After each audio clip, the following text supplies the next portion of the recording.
CTV News with Sarah Freemark. We are tracking updates here on CTV Barrie after a major manhunt forced the closure of Highway 11 on Canada Day. Thank you for joining us. 6 people are now in custody after a violent armed home invasion east of Huntsville. And today, police believe more suspects may still be on the loose. Let's get right to CTV's Mike Lang. He's been following this story since the very beginning, and we continue to have updates coming in this hour. Mike, what is the latest? Well, Sarah, this investigation spanned all the way from Huntsville to Gravenhurst, with the original incident occurring in the cottage community of Hillside. Then arrests were made between Gravenhurst and Washego, which prompted the closure of Highway 11 for several hours yesterday morning. Highway 11 was a widespread crime scene early Canada Day morning. This viewer video shows police in the process of arresting a suspect at gunpoint in the middle of the road. I just grabbed my phone and kind of went out to see what was going on. There was SWAT teams going past.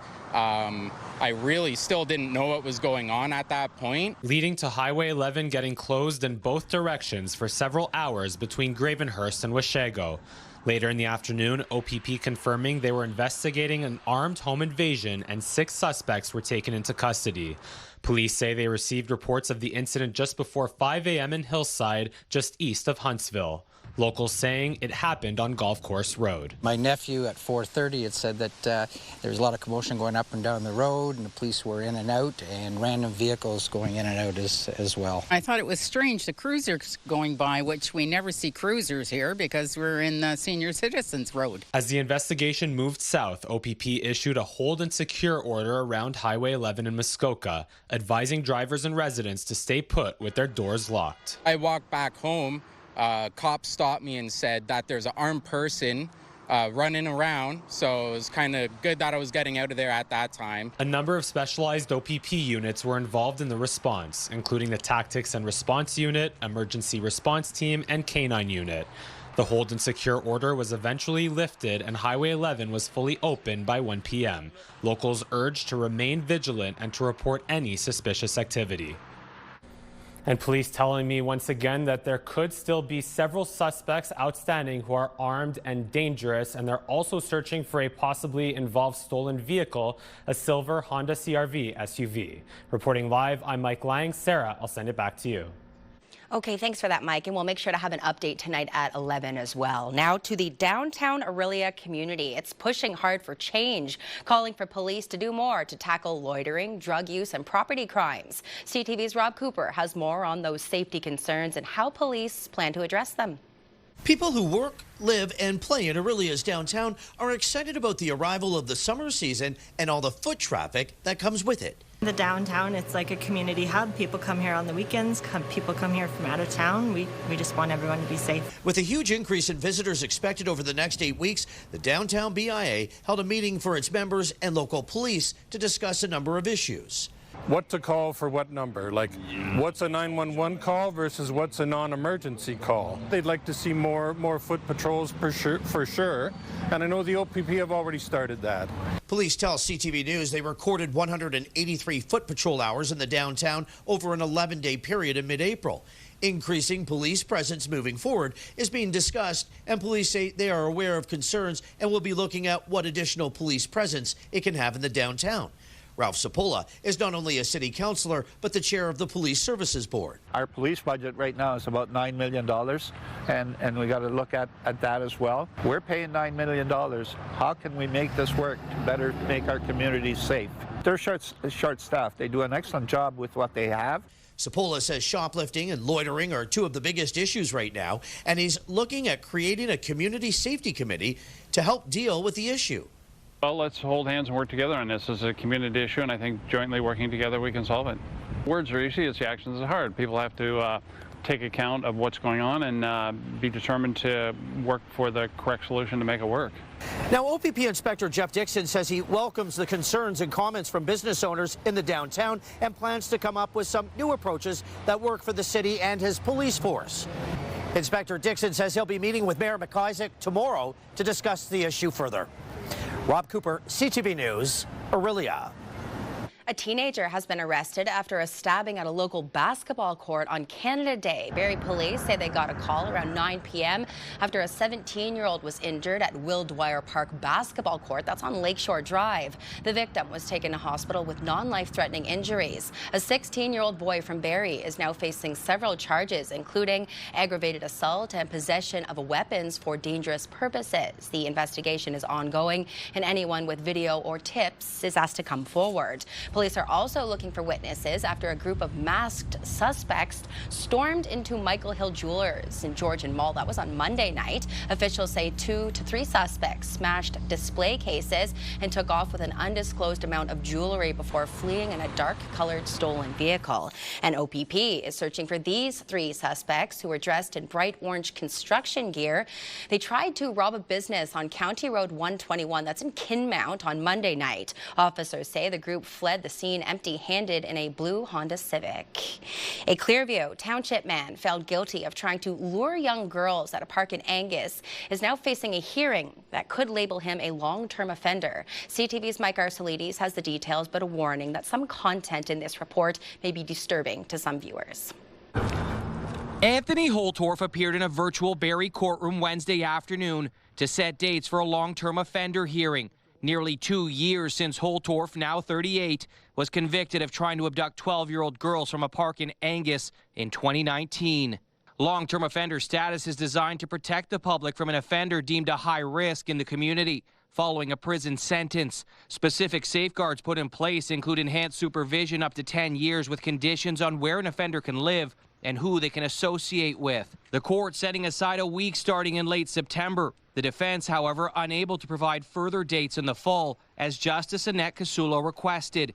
Holtorf, who has been out of custody for the majority of the proceedings, was convicted in November of 2023 of 4 counts of criminal harassment and attempted abduction of the girls. The Clearview Township man was found guilty by Justice Casulo of trying to lure the underage girls into his car to play what he called the taste test game with him. He was arrested when the girls told their parents what had happened. The Crown wants Holtorf deemed a long-term offender after getting approval from the Ministry of the Attorney General, since the prosecution and defense received a psychological assessment report on Holtorf. The victims, whose identities are protected under a publication ban, testified in court. Holtorf offered one of them money and sweets, repeatedly trying to get one girl to leave her friends and join him in his car. He told one girl he had a child around her age and that they would get along. When police arrived, they discovered Holtorf had a backpack in his car containing a neck collar attached to a metal chain, a metal whip, pre-knotted ropes, 4 sets of Velcro restraints, and condoms. Police testified he had a remote control vibrator attached to his genitals. Holtorf was acquitted of similar charges in 2022 after the judge ruled there was not enough evidence to prove Holtorf was guilty beyond a reasonable doubt. As the Crown and defense work to secure a second week of hearing dates in the fall, the matter is scheduled to return to a virtual courtroom next week. Mike Arcelides, CTV News, Barrie. Okay, time now for our first look at weather, and for that, we'll go see Casey, who's in Parry Sound. Gosh, it looks gorgeous by the shoreline there, Case. Gorgeous indeed by the shoreline. Old 99's on the bridge behind me going by right down here at the waterfront. And coming up in just a few minutes' time, we're going to tell you one of the best ways to explore the 30,000 islands up here in Georgian Bay, and it involves a queen, the island queen, behind me. More on that and all the discovery that awaits you right here in Georgian Bay aboard the Queen.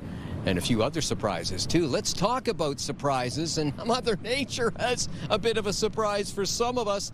This is the Weather Watches and Warnings Board. As we take a look at the Weather Watches and Warnings Board, there is a severe thunderstorm watch in effect just south of Barrie. I'm saying it starts around Innisfil, parts of Simcoe County, stretching down into York Region, maybe a tiny little bit of Dufferin County, and stretching to the east out Peterborough way. This is a severe thunderstorm watch. We know we're going to get some activity this evening, but Environment Canada is giving us the heads up on this one.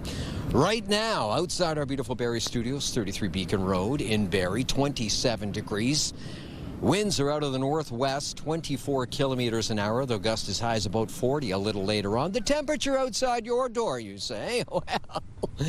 Well, 23 degrees in Parry Sound right down here by the water. Oh, it is so gorgeous. Gorgeous 28 degrees in Owen Sound, 26 in Mount Forest, 26 in the Sunshine City of Orillia, and 30 degrees in the big smoke we call Toronto. A quick look at the radar satellite images over the last little while, and some of us received some showers already, and maybe even some thunder showers, and there's more of that nature on the way. And coming up just a few minutes' time, peaceful and beautiful here at Parry Sound, we're going to talk more island talk. 30,000 Island just a few minutes' time, and all the discoveries, all that coming up in a few minutes' time. Beautiful up here, Sarah. I'm very much looking forward to that because this is a first for me. Can't wait, Case. Ontario's new law for gig workers, it's come into effect, but it's already under fire. Advocates say it leaves workers unpaid while they wait for jobs, and that's a big loophole. CTV's Allison Hurst explains. Rafael Rowe has been an Uber driver for 9 years and says the gig has gotten harder. We are at the bottom. We are barely making it as time goes by. With so many drivers, he says there are long waits between rides. 25, 40 minutes, it varies from time to time. Those wait times are not covered under the province's new legislation.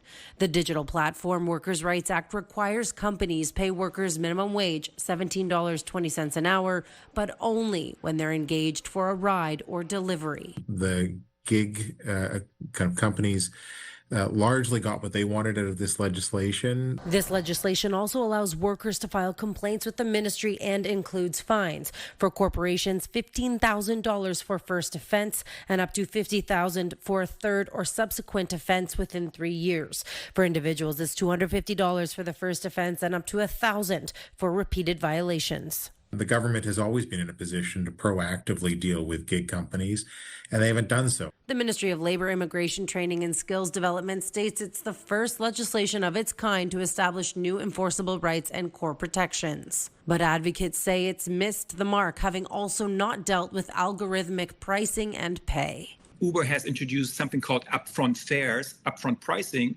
and these fares are determined by Uber's algorithms. And what that does is it basically creates a black box, and no one has any idea of how these fares and how wages and pay are being determined. For Rowe, the legislation should have gone further. Most of us who is doing this type of work here are the guys that are left behind. We can't get another job. Nobody's going to hire minorities. When you look and see people who are really doing the gig workers, are just minority people. It took effect on July 1st. Allison Hurst, CTV News. Meanwhile, across the border, it appears the U.S. is losing jobs for the first time in over 2 years. New numbers from payroll giant ADP shows the private sector shed 33,000 jobs in June. It's a surprising result for economists who predicted growth of 115,000 jobs. The drop is fueling concerns that President Trump's tariff policies and uncertainty around them could be making employers hit pause on hiring. And we're learning that companies that have already paid Canada's now defunct digital services tax, they'll have to wait for refunds. The Canada Revenue Agency says new legislation must pass before any money is returned. Prime Minister Carney scrapped the tax on global tech giants late on Sunday to restart trade talks with the U.S. The first payment was due on Monday, and the tax could have cost American companies like Amazon and Uber billions of dollars. After a rocky opening night, operators of Toronto's newest Rogers Stadium say they're already making changes. Following Sunday's debut concert, fans flooded social media with complaints about traffic flow, transit, and overall safety concerns, saying it took up to 2 hours to leave the venue. Live Nation Canada says it's now working with city officials, transit, and emergency services to improve the experience. The venue is pushing for fixes before Coldplay's scheduled 4-night run that's starting on July 7th. And Toronto is also looking to address its rat problem that could cost more than $500,000. The so-called rat response plan has been in the works for more than a year. A council committee is now being told 2 new licensing and standard staff will be needed at a cost of more than $350,000, and another $150,000 will be needed each year for training and communication. The proposal goes to the Economic and Development Committee next Wednesday. And school, it's out, and many neighborhood playgrounds are now full, but the busier they are, the higher the risk for accidents. CTV's Sasha Petramala brings us expert insight for parents. 1, 2, 3. Summer is in full swing at this local Twilliger playground. These kids are carefree, but their parents are close by and aware of concussion risks. I'm always worried, even for other kids, I'm worried. I'm usually on my child like a hawk. I don't usually leave her side. Cody Isaac, owner of Isaac Physiotherapy, says she sees an increase of youth patients walking through her door this time of year. The sports change, for sure. The activities change in the summer from the winter. A little bit more rough and tumble, a little bit more out there. According to Alberta Health Services, 70% of concussion injuries in children are from falling. It's a perfect way for a child to slip and fall and bang their head as well. And I've seen that happen many times as well. Just kids are falling all over the place on these hard surfaces. Concussion symptoms in young children are subtle and harder to diagnose. Parents are really good at picking up whether the child is feeling well or not. They don't always know why, and their first reason might be, well, they might have a flu, or they might not be feeling well for a reason, and they might not put it together with what happened on a playground. AHS says to look out for lingering headaches and changes in behavior, including how your child plays, eats, or sleeps. If you are not sure, seek professional help. Parents can make sure that they're not saying, oh, well, we'll just wait and see. Get the assessment. Be sure one way or the other. Playing safely does not mean sacrificing fun. I want everyone to be able to engage and be able to engage safely. Just be very hands-on with what they're doing, right? Sasha Petramala, CTV News, Edmonton. The Princess of Wales gave an update on her cancer recovery, comparing it to a roller coaster and saying she's been having some hard times battling the disease. The phase afterwards is...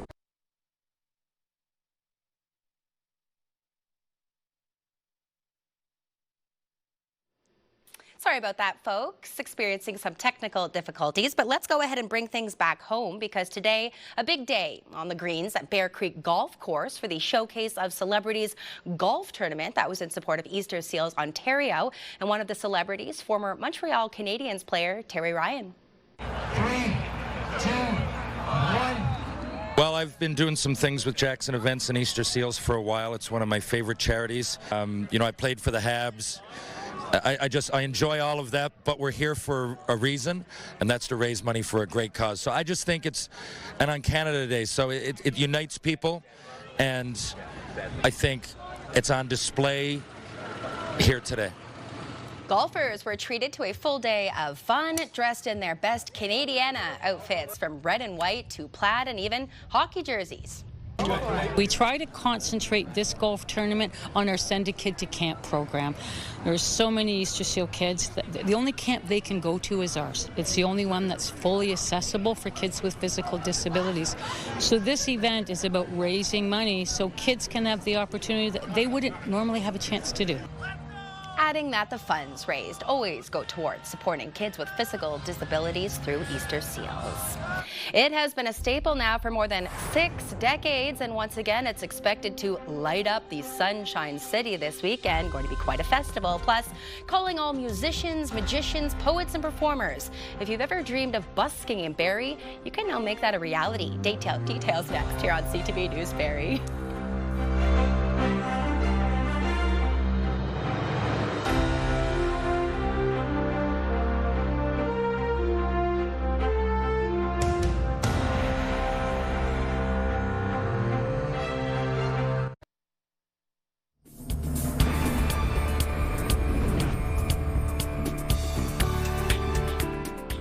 Thanks for staying with us. The Collingwood Museum is presenting a groundbreaking national exhibit showcasing a time in Canadian history when slavery was legal. History Exposed, the enslavement of Black people in Canada, is the first exhibit of its kind, unearthing a powerful and often overlooked chapter in Canadian history when slavery was legal and legislated beginning in 1629. The exhibit has archival documents, photographs of those who were impacted directly by slavery and those who supported and profited from it. Perhaps most impressive, the exhibit has the stories of those who endured and survived slavery with remarkable detail. And they identify them by name, which is so important. So you'll have Olivier Lejeune, we have Marie, Margaret Rose, Chloe Cooley, and their stories of how they lived, what they did, how they resisted, and how gradually there was change coming in Canada. It is described as a must-see exhibit that challenges myths and reveals truth, and it'll be at the Collingwood Museum until August 30th. North America's longest-running folk festival is getting ready to return to Orillia. It's now in its 65th year. We're talking about the Mariposa Folk Festival. The main stages are being set at Tudhope Park to welcome back the festival for a 3-day celebration that will feature big names like the Sheepdogs, Iron and Wine, the Paper Kites, and Serena Ryder. Comes back. It's really like community. People have been volunteers for years and years. They come back, they see their friends, they bring their families, and it's just a happy place. In addition to a lineup of live music, the festival will also have family fun activities, artisan markets, and food vendors. Tickets for Mariposa Folk Festival, which is on July 4th to the 6th, are on sale now, and admission is free for children under 12. If you are looking to stay on top of community events, we do our best to post them all on our website, ctvnews.ca/Barrie, or you can use your cell phone to scan that QR code on your screen. Barrie is putting a spotlight on local talent as applications open for the city's 2025 busking program. Musicians, magicians, and performers are all invited to apply for a free permit to busk along the waterfront and in the downtown area. Spots include Dunlop Street, Meridian Place, Heritage Park, and Centennial Park. Applications will be accepted into the fall on an ongoing basis. And after years of raising funds, the Washego Art Club has finally unveiled its new piece of art. It's aiming to be a must-see attraction. It's a new trumpeter swan statue, and it stands 10 feet tall, almost by Highway 169 and Main Street. The piece was inspired by the nearly 100 swans that flocked to the open area at the docks in Washego during the winter months. And Newmarket posthumously awarded former paramedic Kevin Mills with the town's highest honor today. That is the Honorary Citizen Award. It was at a heartfelt ceremony in Fairy Lake Park. At 28 years old, Kevin suffered a spinal cord injury resulting in quadriplegia. Mills co-founded the Walk It Off Recovery Centre, launched a non-profit, and even hand-cycled across Canada to raise awareness for those with disabilities. Mills passed away in April from medical complications. He was 44 years old. Still to come here on CTV, Orillia's annual Canada Day parade rolled through the city full of festive flair. That's coming up right now. Let's head back to Parry Sound, where Case is having a great night. Welcome aboard the Islander, ladies and gentlemen. Yes, we are aboard the Islander, and there's also the Island Queen in front of us. The best way, I might add, to discover the 30,000 islands here in Georgian Bay. Oh, more on that coming up in just a few minutes' time, including our weather watcher artiste. Have a look. Yes, Abigail says, you know, sun on Georgian Bay, it's just kind of magical. It really is. You're watching CTV News Barrie.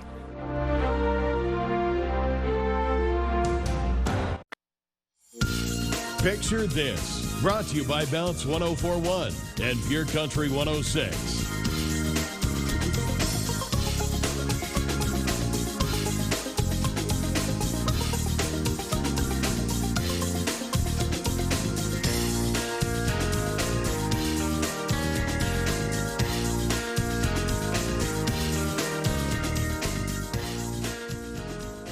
How appropriate. We are showcasing our Canadian pride. Decor, red and white outfits, those landscape shots, pets in the costumes they so love that we put them in.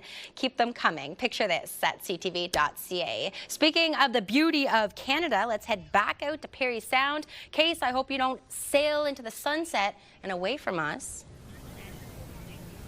Oh, I was so tempted to try the horn on that, but I don't think it was up and running. The owner's standing just right beside me here. But I don't think without the power on, I don't think the horn would have worked. But yeah, this is a slice of perfect. It really is. Perfect summer day, perfect weather forecast. Well, let's get to it and talk about the weather. As mentioned, we're in Parry Sound, beautiful Parry Sound, and we're going to be talking about life and discovery on the water in just a couple of moments. Let's talk about the temperature outside your door to start, and why we throw in the Humidex too. Why not? Let's talk about a temperature feeling like 27 degrees in Owen Sound, 28 here in Parry Sound. Beautiful Parry Sound. Shout out for Parry Sound, everybody.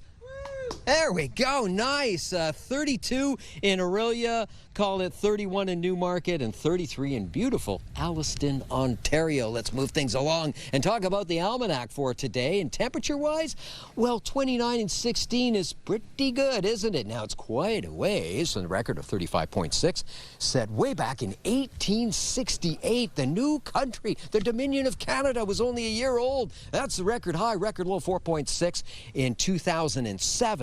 Sun rises tomorrow, 5:39, sets at 9:06, 15 hours and 26 minutes of daylight for us to enjoy. Ha-ha! Here's the forecast radar for us. Take a look.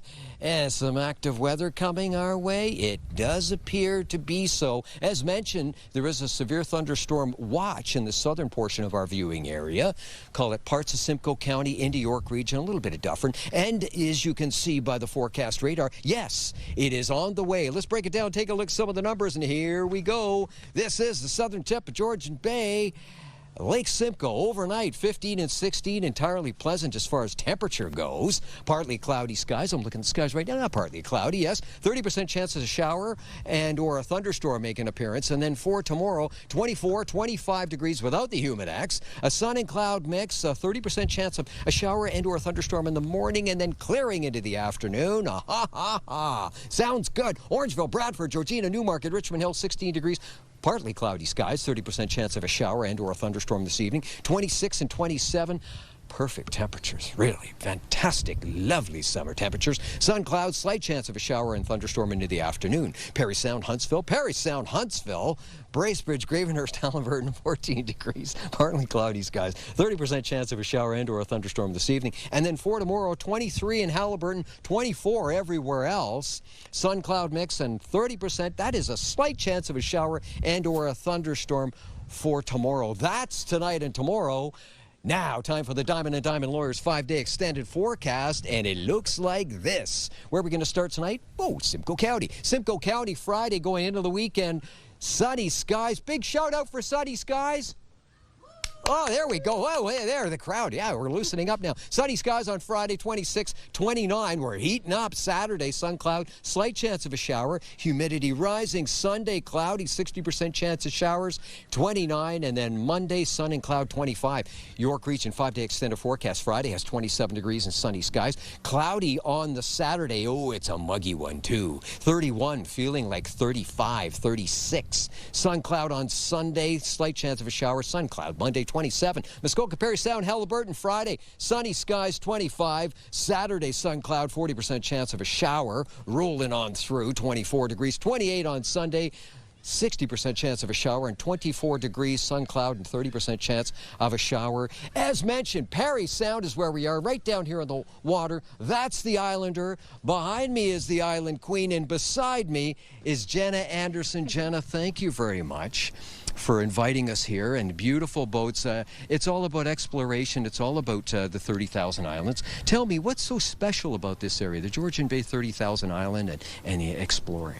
Yeah, so this area is home to the largest freshwater archipelago in the world. It is also recognized by UNESCO as a World Biosphere Reserve. Other than the narrow passages and the open islands and outer islands that we cruise through, the weather is beautiful here, and the water is absolutely stunning. Now, I was on board the Islander. I hope you didn't mind. I was on board the Islander momentarily. There's 2 different ways to explore. Tell us a little bit about the Explorer. If I've got a big party, well, then maybe I'll start with a more intimate party. We get around on the Islander. Tell me about the Islander. Yeah, so our Islander does a few trips, one of which is more interactive. You go out to Huckleberry Island, which is about a 20-minute boat ride from here. You are on a guided trail tour, so you get to see some of the geological features our area has to offer. Does it go really fast? Yes, it does. It does go fast, much faster than our Island Queen. It gets up to about 20-25 miles per hour. So if you have hats, watch the hats. Watch the hats. Okay, what about the Island Queen? Tell me about the Island Queen. So the Island Queen is our 550 passenger vessel. It also does 2 trips. Our most popular trip is the 3-hour cruise that goes around Perry Island, one of Georgian Bay's largest islands. It cruises through narrow passages in the outer islands as well. So you can see the outer shores of Georgian Bay, the rugged shores, and the beautiful cottages and stuff as well. And the infamous, tell us about the hole in the wall. The hole in the wall. It is a narrow passage in the middle of the Big Sound, so about 10 minutes north of here. And it's between Wall Island and Huckleberry Island. So 3 of our cruises go through there. So our 3-hour afternoon cruise, our 2-hour morning cruise, and our Huckleberry Island Eco Tour.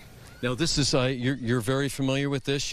You're people. What do people tell you when after they take an exploration of the 30,000 island? They absolutely love it. I always get questions, is there really 30,000 islands? Yes, there is. Some of them are only an anchor in size, but it's absolutely gorgeous. People love it here. The weather's always so nice. Even on rainy days, the views are amazing. I take complete control of the weather today. Complete control. Jenna Anderson, thank you very much. And yeah, this is a slice of perfect. Thank you very much. And I mean, the forecast is perfect too. And we'll recap that coming up in a few minutes' time. But from Perry Sound, beautiful Perry Sound here in the waterfront, right in front of the Island Queen. And from Perry Sound to the Sunshine City, Aurelia enjoyed the heat yesterday, bringing the red and white spirit in full force for Canada Day. Happy Canada Day, everybody! There's all kinds of food, there's all kinds of vendors. You can buy all kinds of different things. The train's out today, the rotary train. We started off with pancake breakfast, then we went up to the parade downtown the main street, and right now we're doing the cake cutting. So we got tons of volunteers. The Aurelia Canada Day Committee has really put on a good show this year, and there's probably a record amount of people down here. I've been coming to the park since I was a kid, and I think everyone just loves to come out, have some fun, enjoy the beautiful weather, and take part in the festivities. What are you enjoying the most over here? The popcorn. This is the time where we come with our families to spend together and celebrate Canada. We're Canadians, and it's a day to celebrate what a great country we are. Happy Canada Day! Happy Canada Day! The annual parade rolled through downtown with marching bands, floats, and flag-waving fans. There's just a few of them. Over at Koochiching Beach Park, the party kept going. There was live music, family fun, food trucks, and the festivities, of course, ended with the fireworks display. That was just yesterday. Let's go ahead and look towards the weekend because there's laws happening in our region. For more, we'll go to 104 Morning Show host Martin Van Coy with your weekend event listings. Hi, I'm Martin Van Coy for Bounce Radio, and these are your weekend events for Pure Country 106 and Bounce 104.1.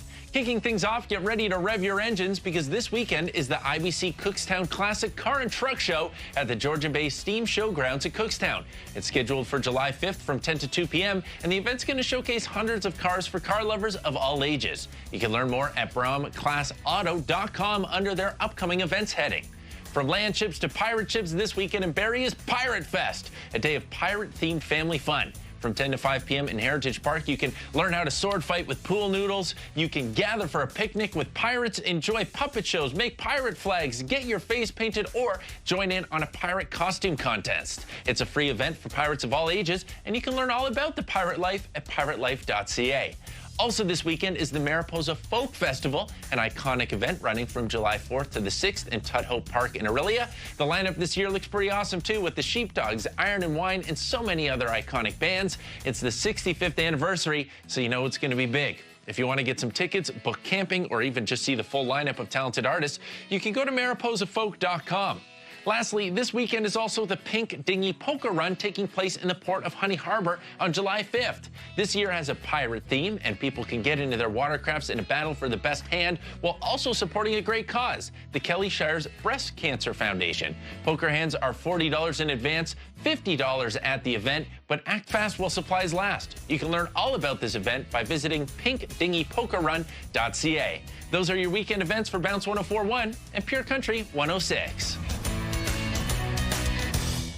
Just ahead, trade talks continue as our Prime Minister meets with some of the biggest names in the auto industry. What the PM is asking for and the consequences that will come if it doesn't happen. That plus we'll recap tonight's top stories. You're watching CTV News Barrie.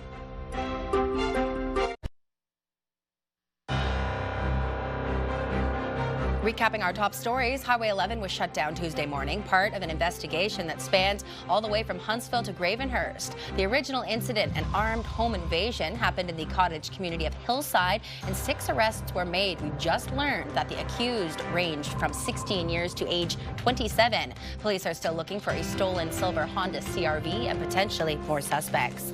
Frustrated business owners in Aurelia are calling for increased police patrols to tackle loitering, drug use, and theft. City Council has heard the concerns and is working with officials to address them, putting forth the possibility of implementing a dedicated OPP office in the downtown core. And a Clearview Township man found guilty of attempting to lure 12-year-old girls at a park in Angus back in 2019 is now facing a hearing that could label him a long-term offender. The Crown is pushing for that designation against Anthony Holtorf. Trade talks with the U.S. remain critical, with a July 21st deadline fast approaching. Today, the focus was on Canada's auto sector as Prime Minister Carney met with top industry leaders. CTV senior political correspondent Mike Couture brings us the details. Inside the Prime Minister's office, Mark Carney huddled for an hour with the Canadian CEOs of GM, Ford, Stellantis, and the Canadian Vehicle Manufacturers Association. When it was done, François-Philippe Champagne said little about the discussion. We had a very good meeting talking about the industry, and we've been very, very clear. We're always going to be there to support the workers and the industry. He refused to say whether or not the federal government will keep the electric vehicle mandate. By next year, 20% of new passenger vehicles sold in Canada must be either battery-powered or hybrid. It was something car makers clearly wanted to discuss ahead of the meeting. EV mandate itself is not sustainable. The targets that have been established cannot be met, and that will be part of the discussion. Those in the industry say EVs currently account for 9% of total sales. And if they fall short, Flavio Volpe says it's the car companies that pay. And to sell regular combustion units, they've got to buy a credit from some company that's earned it, or spend $20,000 per unit on charging infrastructure. On top of that, those same car companies continue to deal with 25% tariffs from the U.S. Now, there is a carve-out for components that are built in America through the integrated supply chain. Still, Canadian auto exports in the U.S. fell by 23% in April. They make 6 or 7% a year in profit. If there is a tariff in for 5, 10, 25%, it makes those operations untenable. According to a readout from the Prime Minister's office, the meeting also looked at ways to make Canada's auto sector more sustainable and competitive in the face of shifting trading relationships, something that could be more urgent if Canada isn't able to strike a trade deal with the U.S. in the next 19 days. Mike Couture, CTV News, Ottawa. Canada's main stock index slipped in late morning trading, dragged down by losses in utilities and tech, while U.S. stock markets climbed higher. Let's go ahead and take a look at where our markets stand currently. The TSX was up 12 points, the Dow was down 10, and NASDAQ was up 190. And commodities, oil was up $2 to close at $67.45 a barrel. Gold was up just under $10 to finish at $33.59 an ounce, and our dollar up to end the day at 73.41 cents U.S. A 139-year-old company, Del Monte Foods, famous for its canned fruits and vegetables, many of us remember growing up, it's filing for bankruptcy protection. The company says this move is part of a planned sale after tough hits from inflation, steel tariffs, and shifting tastes, claiming more shoppers are skipping canned foods in favor of healthier or cheaper options. Del Monte has secured over $900 million to keep business running while it restructures. And how about this? A 4-year-old cat is stealing the spotlight everywhere he goes with his on-leash globe-trotting adventures. Normally, everybody just smiles and says, you know, how cute it is and how great it is that my cat will never do that. To which I reply, well, you have to try. Yes, my cat would never do that. Meet Findus, one of many cats sporting a harness from Vancouver-based store RC Pets. The company says they've seen a spike in sales for cat harnesses, outselling the dog ones with more than 500,000 sold so far. And Findus is pretty popular himself, documenting his travels to more than 115,000 social media followers. Still to come here on CTV, the Barrie Bay Cats. They're on fire with 3 straight wins. Plus, a Canadian sports broadcasting legend is retiring after almost 5 decades in the industry. Details coming up next.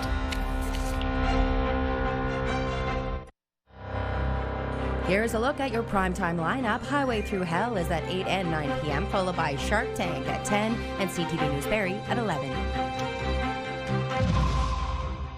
Welcome back. The Barrie Bay Cats celebrated Canada Day with a win on the road in London. The Bay Cats jumped ahead early with 3 runs in the 3rd inning. They added runs in the 4th and 8th to hold off the Royals 6-5. That's Barrie's 3rd straight win, keeping them 4th in the standings. They're back home tomorrow night to host the Guelph Royals.